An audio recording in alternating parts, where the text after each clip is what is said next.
You know that moment when your phone buzzes and you see the notification that your paycheck just landed? For about 3 seconds, you feel rich. Your chest expands, your shoulders relax. You think, I've got this. This month is going to be different. Then your brain does something dangerous. It starts spending money you haven't even seen yet. The new headphones, the weekend trip, the dinners out, the online cart that's been sitting there since last Tuesday. All of it suddenly feels possible. That split second of excitement, it's actually a trap. It's the moment most people lose control of their money before the month even starts. But what if you could flip that moment, those first 15 seconds, from chaos into your greatest wealth-building weapon? Today, we're building a system, a routine, something you can do in 3 minutes every time you get paid that will automatically put you ahead of most people financially. It's not complicated, it's not sexy, but it works. And once you start doing it, you'll wonder how you ever manage money any other way. Here's something that might make you uncomfortable. Most people have no idea what happens to their money after they get paid. They know rent gets paid somehow. Food appears in their kitchen. Their Netflix subscription magically renews itself. Their car payment disappears on the same day every month. But beyond that, it's complete financial chaos. They're like sleepwalkers stumbling through the month, wondering why they never have anything left at the end. They check their bank account on the 28th and think, where did it all go? I didn't buy anything crazy. The reality is that most people treat their paycheck like a surprise gift instead of treating it like the powerful tool it actually is. They get excited when it arrives. They spend most of it on random stuff they don't need. Then they spend the next 2 weeks eating cereal for dinner and checking their bank balance obsessively, watching the number get smaller and smaller. This is what I call the leaky bucket approach to money. You pour in your paycheck, but there are holes everywhere. Subscriptions you forgot about, takeout you didn't plan for, impulse purchases that seemed harmless in the moment. And by the end of the month, the bucket is empty, and you're left wondering what happened. The people who actually build wealth do something completely different. They have a system, they have a routine, and that routine starts the moment their paycheck arrives, not 3 days later, not when they get around to it, right away, before the leaks can start. Think of it this way. If you made $50,000 a year and saved 10% consistently, you'd be in better financial shape than someone who made $100,000 a year and spent every penny. The person making less money but following a system will retire comfortably. The higher earner, they'll be working until they're 80 because they never learned how to manage what they had. This isn't about how much you make. It's about having a system that works regardless of your income. And that system starts today. Let's start with the foundation. Before you can build anything, you need to know where you're standing. You need to know exactly where your money is going. Not a vague idea, not a guess. The actual numbers. The first step in this routine is something that sounds boring but is absolutely critical. You need to determine what percentage of your income goes toward necessities.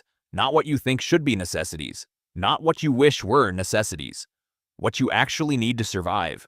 We're talking about housing, rent or mortgage, the roof over your head, food that actually keeps you alive, not the fancy organic stuff, just food. Basic transportation to get you to work, essential utilities, electricity, water, heat, healthcare. That's it. Notice what's not on this list. Your premium cable package, the gym membership you haven't used since January, the 17 different streaming services you're paying for, the daily coffee shop visits, the new phone you financed last year. These might feel necessary when you're in the moment, when you're tired and you want to watch your show, when you're craving that latte, but they're not required for your survival. And confusing wants for needs is one of the fastest ways to stay broke. Here's a reality check you probably don't want to hear. If you're spending more than 60% of your take-home pay on true necessities, you're either living somewhere too expensive for your income, or you're calling luxuries necessities because it makes you feel better about your spending choices. Let me give you a real example that might help put this in perspective. Imagine someone earning $75,000 a year. After taxes, they're taking home roughly $4,750 each month. If their rent is $1,800, their car payment is $400, and they spend $500 on food, they're already at $2,700 in monthly expenses. That's about 57% of their take-home pay. That's actually pretty reasonable for someone living in a higher-cost area. But here's where it gets interesting.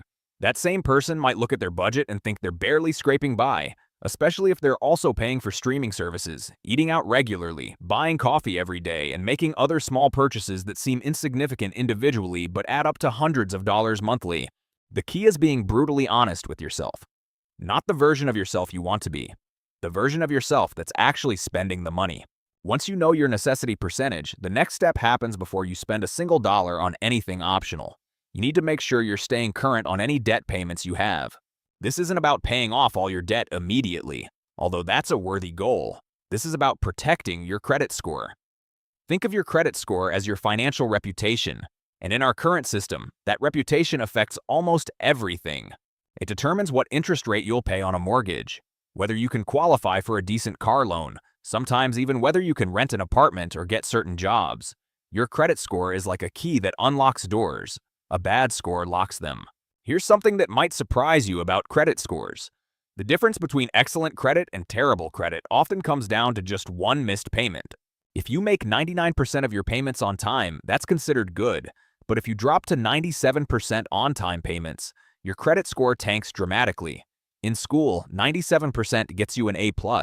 In credit scoring, it gets you labeled as a high-risk borrower. The system is unforgiving, but the rules are simple. Make your minimum payments on time every time. That's it. You don't need to pay extra. You don't need to be a genius. You just need to be consistent.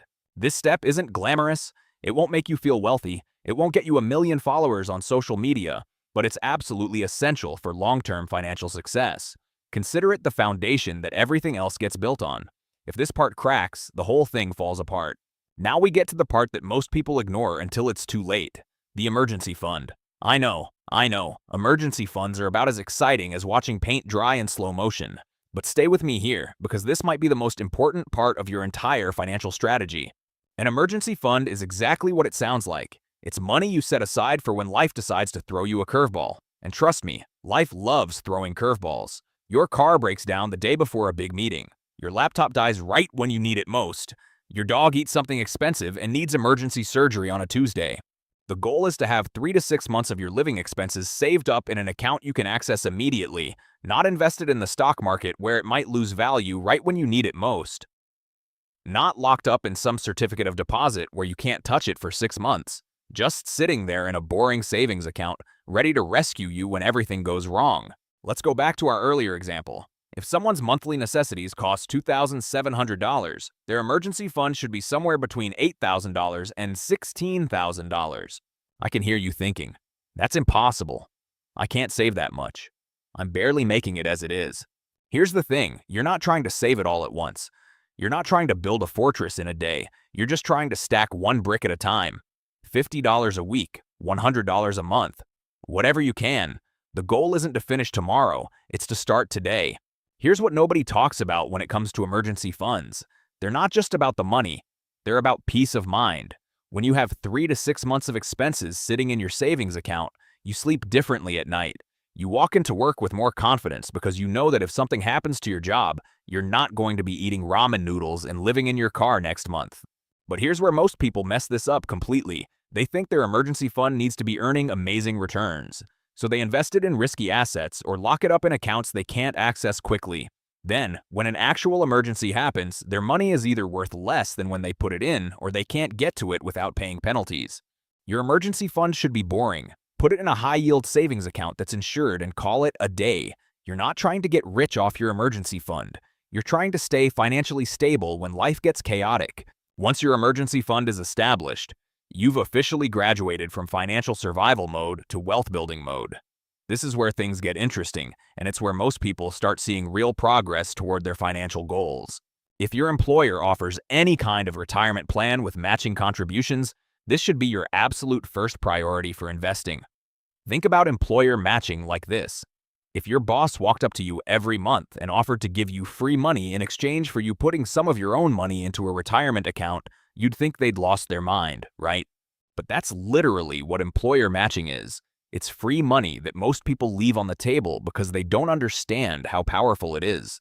Let's say your company matches 3% of your salary and you make $60,000 a year. That means if you contribute $1,800 annually to your retirement account, your employer will also contribute $1,800. You just doubled your money instantly. Show me another investment that guarantees a 100% return on day one. Beyond the employer match, you should aim to invest about 10% to 15% of your gross income for retirement.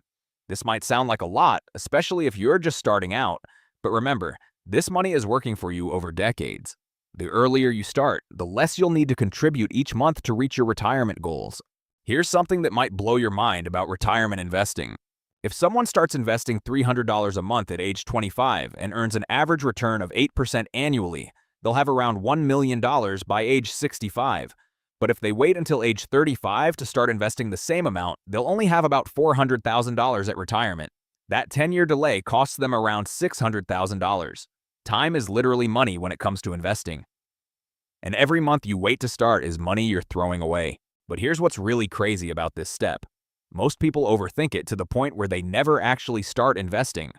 They spend months researching the perfect investment strategy, reading about different fund options, analyzing expense ratios like they're trying to solve world hunger. The truth is, for most people, a simple diversified index fund that tracks the overall stock market is perfectly adequate for building wealth over time. You don't need to pick individual stocks. You don't need to time the market. You don't need to outsmart professional investors. You just need to start. Once you've got your retirement investing on autopilot, it's time to tackle any debt that's not your mortgage. This is where things can get emotionally charged because debt often represents past mistakes or circumstances beyond our control. There are two main strategies for paying off debt, and both of them work if you actually stick to them. The first is called the avalanche method. You pay off debts with the highest interest rates first. Mathematically, this saves you the most money in interest payments over time.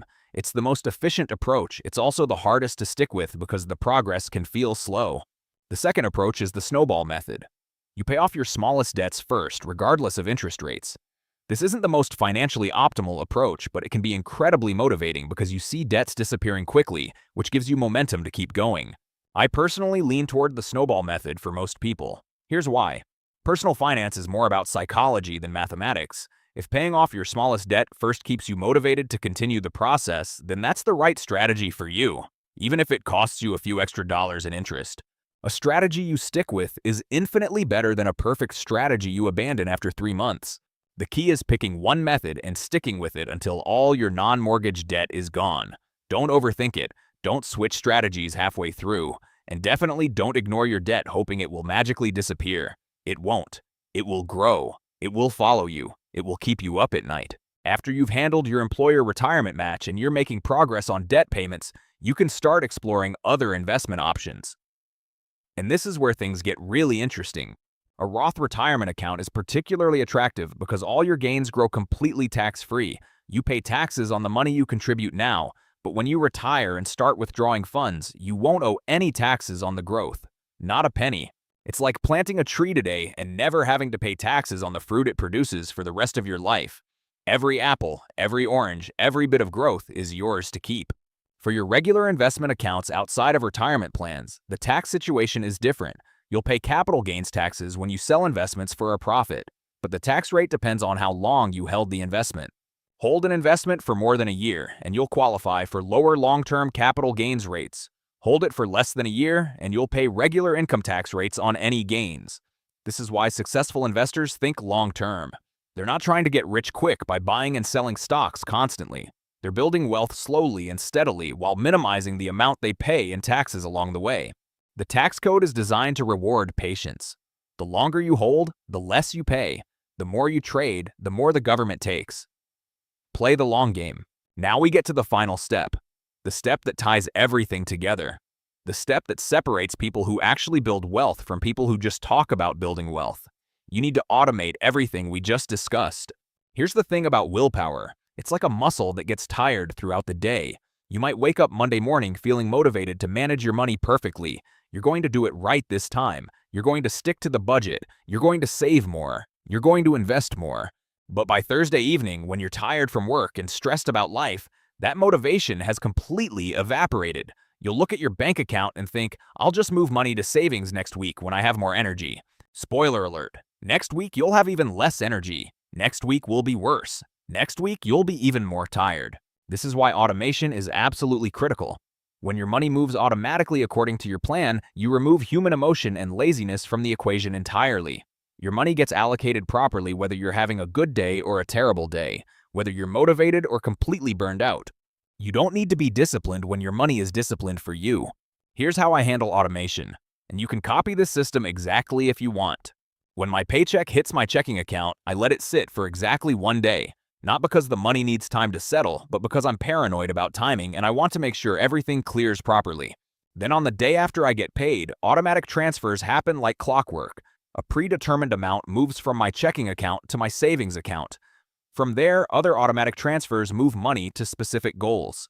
Some goes to my emergency fund if I'm still building it up. Some goes to my investment accounts. Some goes to a separate account for future expenses I know are coming. The beautiful thing about this system is that I never have to think about it. I never have to remember to move money around.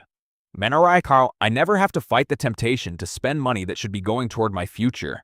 It just happens automatically, like my rent payment or my phone bill. But here's where most people mess up automation completely.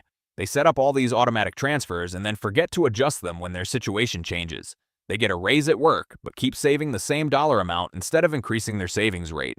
They pay off a debt, but forget to redirect that monthly payment toward investments.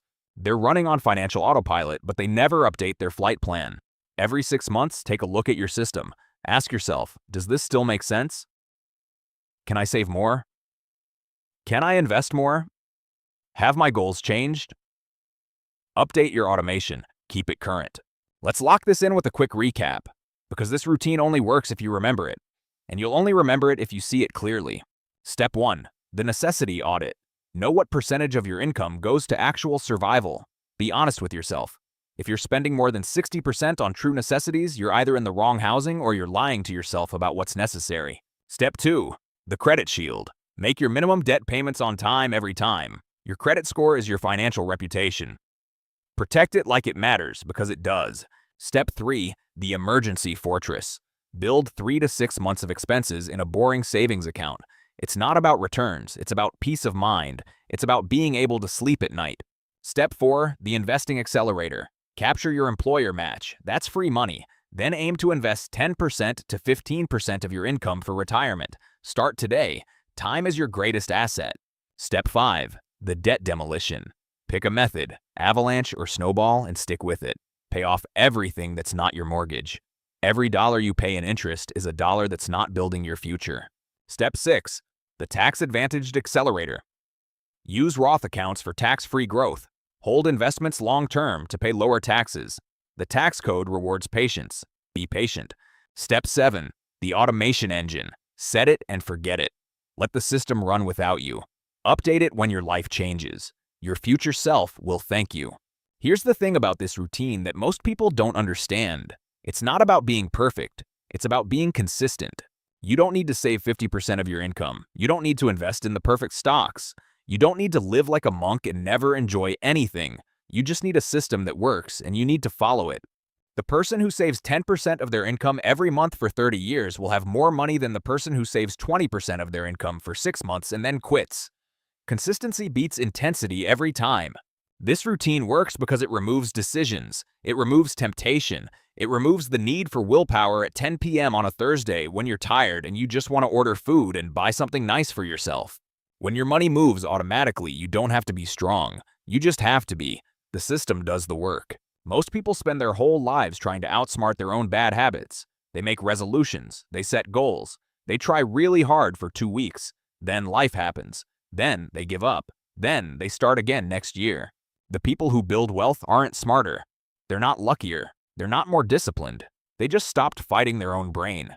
They built a system that works with their brain instead of against it. Your brain wants to spend money. That's normal. That's human. You don't need to change your brain. You just need to put walls around your money before your brain can get to it. So here's what I want you to do. The next time your paycheck hits, and that could be tomorrow, could be Friday, could be next week, I want you to take 3 minutes. Just 3 minutes. That's it. Open your banking app. Look at your necessities. Make sure your debt payments are covered. Check your emergency fund. Set up that automatic transfer to your investment account. Then close the app and go about your day. That's it. That's the routine. 3 minutes, every payday. Do it once and you'll feel a little more in control. Do it twice and you'll start to see the pattern. Do it for a year and you'll be in a completely different financial place than you are today. Not because you made more money, not because you got lucky, but because you had a system. And the system worked. If this video helped you see a path forward, hit that like button. It helps more people find it. And subscribe if you want more videos about building systems that actually work, not the quick fixes, not the get-rich-quick fantasies. The real stuff that builds real wealth. Now I want to hear from you. Drop a comment and tell me, what's the one thing you're going to automate this payday? Is it your emergency fund, your investment account, your debt payment? Or are you finally going to set up that employer match you've been ignoring? Be honest. Be specific. Let's fill the comments with real plans. Maybe your comment will inspire someone else to take action today. I read them. I'll be in there. Let's figure this out together. Thanks for watching. Build the system. Let it run. See you in the next one.